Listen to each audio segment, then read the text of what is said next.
be busy and married with family, with family collapse.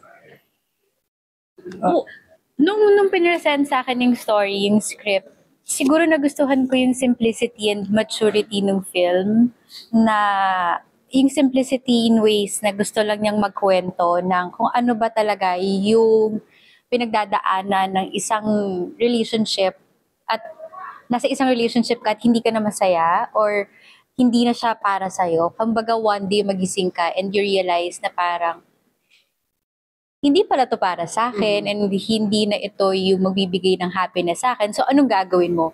And it's really difficult and controversial pag-usapan dito sa Pilipinas since this is about annulment.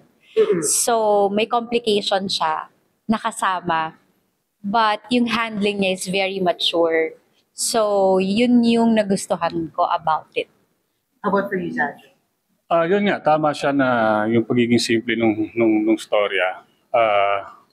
Kung dati, siguro nung mga single pa kami, wala pa kaming pamilya, mas maghahanap ka ng, alam mo yun, mas malalim, yung mga ibang roles na pabigat. Pero ngayon, yung pagiging simple niya, mas naintindihan ko na ng mas malalim. Dahil siguro magulang na rin ako at may pamilya na rin ako. So, kaya parang na-excite akong gawin siya dahil mas malapit na siya sa personal ko. Ano yung naging impact sa inyo ng annulment? Kasi mahirap kong gawin sa Pilipinas.